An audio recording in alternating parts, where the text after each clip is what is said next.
우리는 신촌과 홍대처럼 모두가 잘 아는 특혜급 상권의 투자가 최고라 생각합니다. 반면에 언뜻 사람들은 잘 모르는 지역이지만 이곳에서만 모여서 소비를 하고 다른 곳으로는 나가지 못한다는 이른바 항아리 상권이라 불리우는 곳도 있습니다. 바로 마포구청역 주변이 주거지역과 오피스텔을 배후지로 형성된 전형적인 항아리 상권으로 주목받고 있는 곳인데요. 매물도 거래 사례도 거의 찾기 힘든 지역에 나온 귀한 매물을 소개해드립니다.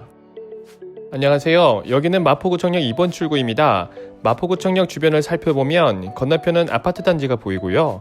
역 주변은 오피스텔 및 오피스 빌딩이 자리 잡고 있습니다. 마포구청도 바로 앞에 위치해 있습니다. 마포구청 건너편에는 월드컵 경기장이 있어서 각종 행사나 경기가 있을 때에는 많은 사람으로 붐빕니다. 한편 마포구청역 3번에서 7번 출구는 홍제천 건너편으로 연결됩니다. 홍제천과 내부순환로를 경계로 생활권이 단절되어 있는데요.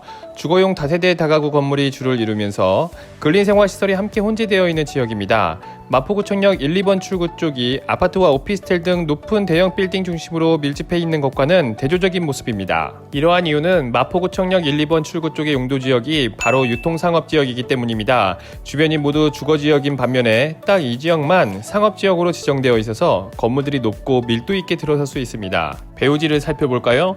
마포구청역 건너편과 북측에는 대단히 아파트 단지가 둘러싸고 있습니다. 옆으로는 마포구청이 있고요. 또 오른편에는 세터산이 자리 잡고 있으며 아래쪽으로는 홍제천이 주변을 단절합니다. 이곳 상업지역에 있는 사람들은 이곳에서 벗어나기가 어렵습니다. 이 박스가 바로 항아리 상권입니다. 항아리 상권이라고 들어보셨나요? 지리적 물리적으로 외부로 나가기 어려워 특정 지역으로 고객들이 몰려들면서 형성된 상권으로 마치 항아리 모양과 비슷하여 붙여진 상권입니다. 항아리 상권은 배후지가 확실하여 점포들이 안정적인 수익을 창출할 수 있고 불황에도 강한 특성이 있습니다. 때문에 항아리 상권에 투자를 하게 되면 상대적으로 매매 가격은 저렴한 반면 수익률은 안정적이고 확실한 곳입니다. 오늘은 마포구청역 앞 항아리 상권의 시작점에 위치한 알짜 매물을 소개해드리겠습니다. 마포구청역 2번 출구에서 나오면 바로 보이는 위치입니다. 매매 희망 가격은 170억원이고요. 대지는 141.2평입니다. 2층짜리 근린생활시설 건물이고요. 2009년 1월에 준공되었으며 현재 2개 층 모두가 음식점으로 사용 중입니다. 본 건물은 보이는 것처럼 항아리 상권의 시작점입니다. 이곳에서 전철을 타려면 마포구청역 1, 2번 출구를 이용합니다. 자연스럽게 본건이 노출되는 위치입니다. 그리고 코너에 위치하고 있어서 대로와 이면도로가 접해져 있습니다. 건물의 외관이나 용도를 볼 때 리모델링보다는 철거 후 신축을 한다면 이곳의 가치를 훨씬 높일 수 있어 보입니다. 매입 후 신축을 한다면 유통상업지역 용적률 600%를 적극 활용하여 오피스 빌딩 내지는 근생용 꼬마 빌딩을 지으면 좋아 보입니다. 1, 2층은 점포를 만들고 3층 이상은 사무실이나 학원, 병의원 등 입점이 무난해 보입니다. 본건의 주변의 최근 3년간 거래 사례를 살펴보겠습니다. 주변의 동일한 용도 지역 내 실거래 매물 현황이 한 건도 없습니다. 거래 자체가 잘 안 이루어지는 곳인가 하는 생각이 들 수 있는데요. 그 반대입니다. 이곳은 매물 자체가 좀처럼 나오지 않는 곳입니다. 그 이유는 크게 두 가지입니다. 첫 번째는 이 지역이 항아리 상권이다 보니 특별한 사정을 제외하고는 건물주들이 매물로 내놓지 않는 지역입니다. 초반에도 말씀드렸지만 항아리 상권은 알토란 같은 지역이므로 거래 시장에 나오는 매물이 적습니다. 두 번째는 이곳 상업지역 내 토지의 필지수 자체가 매우 적습니다.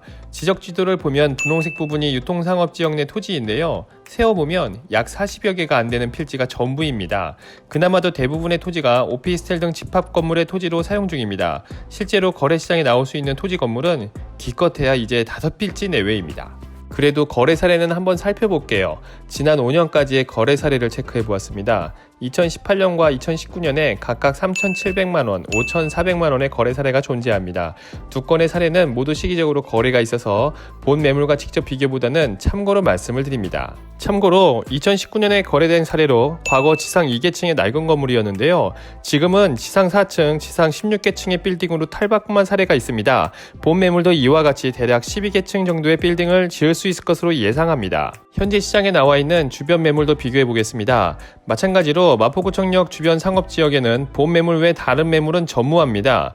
현재 이 지역에서 유일한 매물입니다. 이 매물은 정말 귀한 매물입니다. 참고로 마포구청역 3번에서 7번 출구 방면의 주거지역에는 여러 매물이 존재하는데요.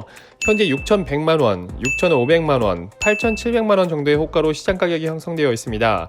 주거지역의 매물과 본 매물을 비교해 볼 때 본 매물이 평당 약 1억 2천만원 수준으로 시장에 나와 있는 것은 가격 측면에서 경쟁률이 매우 높습니다. 오늘 소개해드린 매물을 정리합니다. 마포구 성산동 592-1에 위치한 2층짜리 건물입니다. 대지는 141.2평이고요. 매매 희망 가격은 170억 원입니다. 본 매물은 마포구청역 바로 앞 항아리 상권의 시작점이며 상업지역 내 하나뿐인 귀한 매물입니다. 매입 후 철거하여 대략 12층 규모의 근생용 꼬마 빌딩을 신축하면 본 건물의 가치는 훨씬 높아질 것으로 기대됩니다. 본 매물에 관심이 있는 분들은 연락주세요. 믿을 수 있는 중개사 사장님께서 도와주실 것입니다. 또 영상 제작을 통해 홍보를 원하시는 중개사 사장님 그리고 건물 등 소유주분께서는 연락주세요. 부동산 알고 보고는 당신의 부동산 길잡이가 됩니다. 내용이 마음에 드셨다면 좋아요와 구독, 알림 설정 눌러주시면 감사하겠습니다. 오늘 영상은 여기서 마치겠습니다. 다음 편엔 더 알찬 정보를 채워서 돌아오겠습니다.